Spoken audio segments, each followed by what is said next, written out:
All right, everybody, welcome back in. I'm joined by my friend Leland Vittert. On Balance with Leland Vittert is a show on News Nation, a program that I'm honored to occasionally get to grace with my presence, or I am graced by its presence, either way.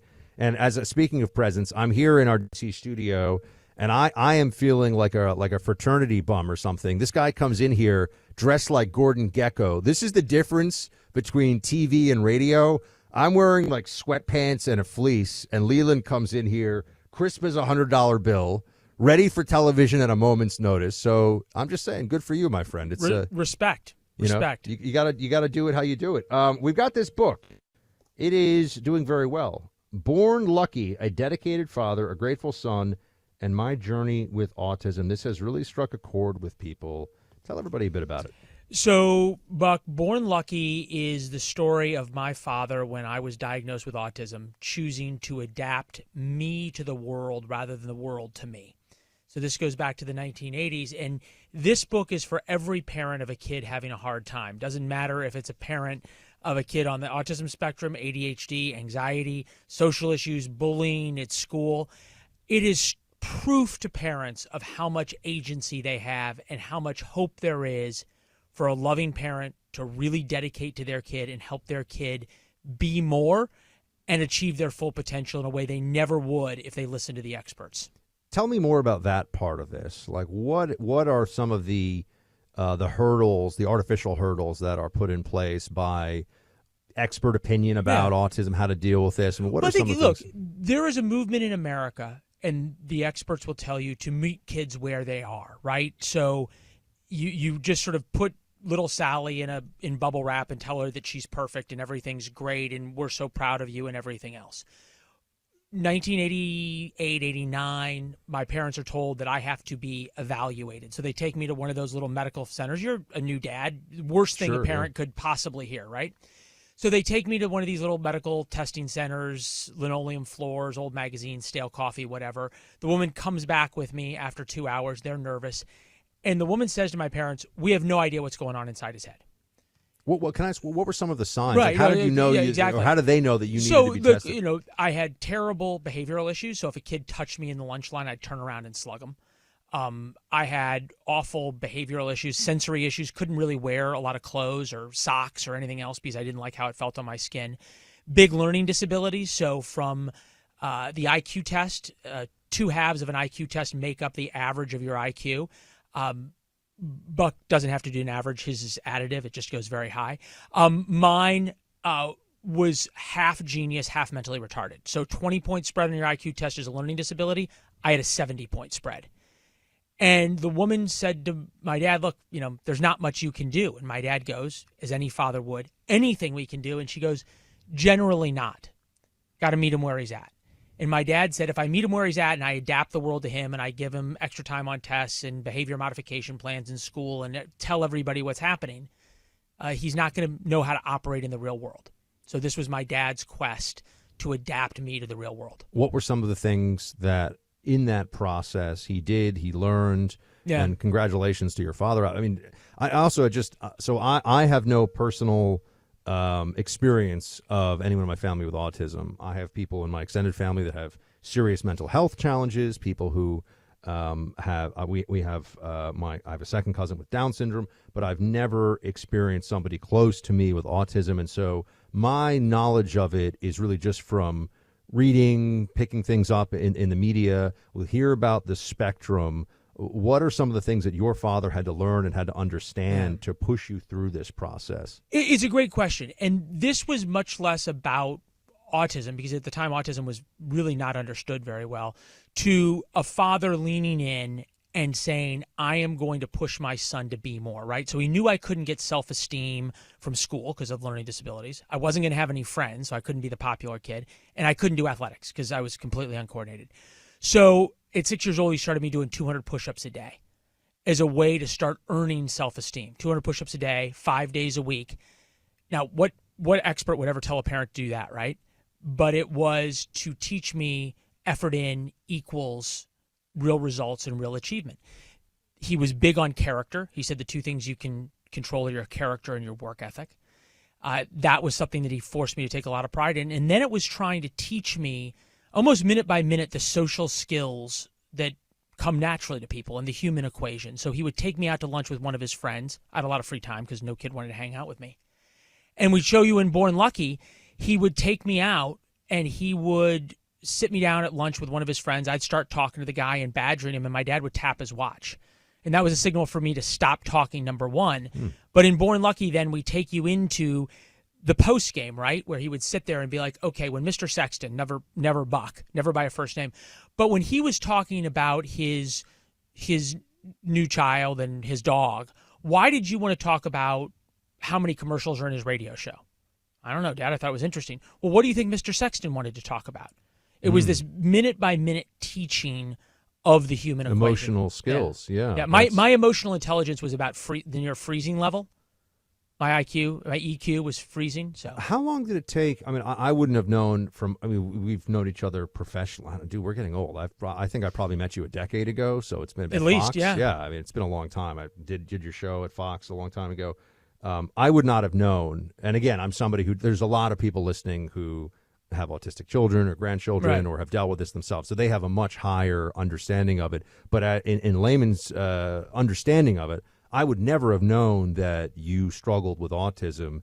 Is your level of functionality in day to day unusual for somebody who's ever been diagnosed with autism? I mean, people always talk about this spectrum. Right. I mean, how do you describe that so that there's an understanding? I'm not an expert on it, right? Sure. From your own experience. Yeah, from my own experience, though, what I would say is it's an everyday struggle. Was there a point at which, though, you felt like you were more normal? You know, I'm saying like the point in time when you said, okay, I've caught up. I have that emotional intelligence. It's a great question. I would say it's still a struggle every day, every hour, to force your mind to think through the way that my dad taught me to think rather than the way my mind normally would think. In the book, in Born Lucky, compared a little bit almost like to alcoholism, that it's never a cure. It's something you work on every day. But sure, you know, my dad used to always tell me when I was bullied and isolated and alone in middle school and high school, what's making you bullied and isolated and alone is what's going to help you succeed later in life. And there was a time, sure, once I got into TV and started working, that hard work, good character made up for a lot of the emotional intelligence that I didn't have. Mm-hmm.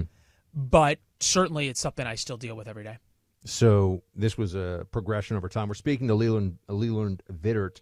The book is Born Lucky, A Dedicated Father, A Grateful Son, and My Journey with Autism. Obviously, this conversation about autism also comes up a lot in the context of RFK Jr. and cause. I'm not going to put you on the spot. No, you're welcome. You're welcome to. I mean, do you have thoughts? Yeah, I guess I will put you. Do you have thoughts about why there's been this explosion in diagnoses of this condition? Which that part of it, I think everyone agrees that there's a lot more of this than there has been. Absolutely. And I'm not a doctor. I'm not a scientist. I have the chemistry grades to prove it.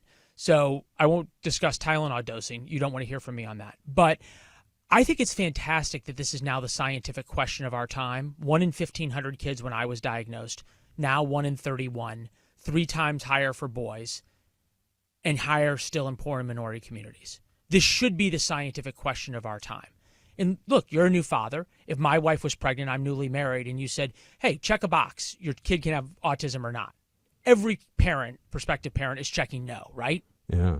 So it's a big challenge. I know that. I have friends who have autistic kids, So why would we not try to solve this problem? And I wrote an op-ed in the Wall Street Journal before Born Lucky came out, effectively saying, you know, does the left or does the anti-Trump crew hate Trump more than they love our kids?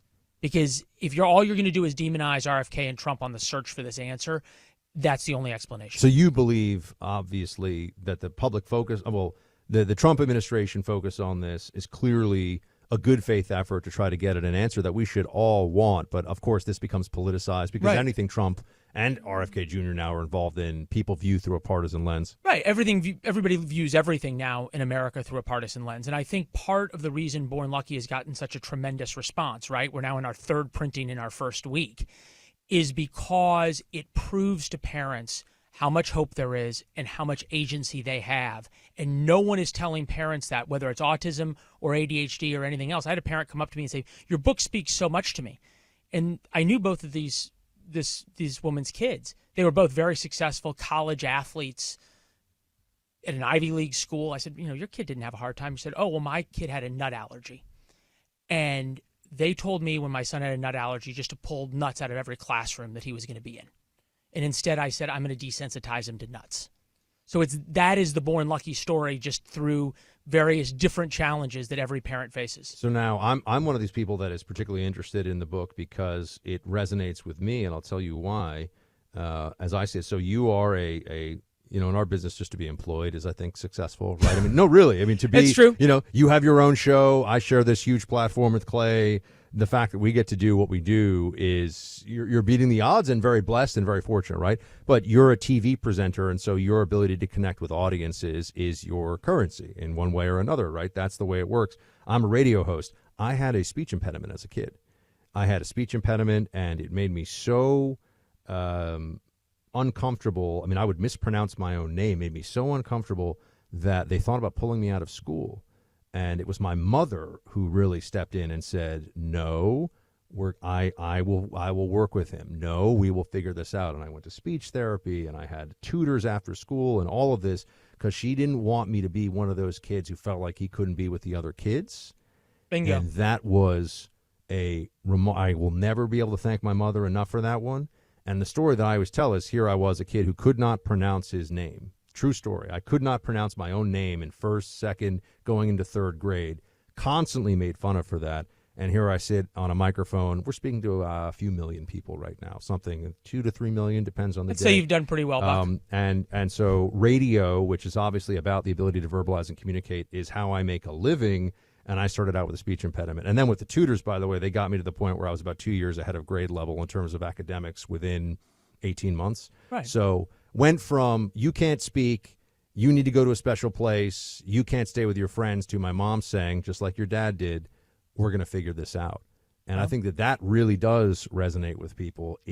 The parents make the difference. Parents make such a huge difference in all of this. Born Lucky is the book, everybody. I have a feeling right now a lot of people are going on Amazon. A lot of people are looking to be a part of your third printing of this. Congrats on the success of it, Leland Vittert, and I'll be seeing you on your News Nation show very soon indeed. You do great work over there, and thank you for this important book, and good to see you here in the studio, even though you make me feel like I'm underdressed in my own studio. That's okay, though. That's okay. Look, one of the better investments I've made is the purchase of gold. This year alone, it's up 47% in value. I think it just crossed the $4,000 an ounce threshold today, which is an all-time high.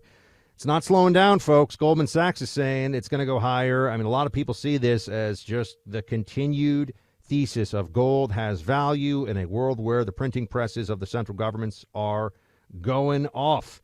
So central banks are flocking to gold. You can still get gold, though. I mean, this is the key point. It's not too late at all. In fact, Birch Gold Group wants a lot of first gold buyers to consider an entry point now. And you can convert an existing IRA or 401k with Birch Gold into a tax-sheltered IRA in physical gold. In gold. You don't have to pay a dime out of pocket. Just text my name, Buck, to 989898. Claim your free info kit. There's no obligation, just useful information. Best indicator of the past is the future. Gold has historically been a safe haven for decades. Text Buck to 989898 to claim your free info kit on gold. That's BUCK. Text BUCK to 989898. Get with Birch Gold Group today. Hey, don't forget to subscribe to our YouTube channel. And be sure to hit that like button.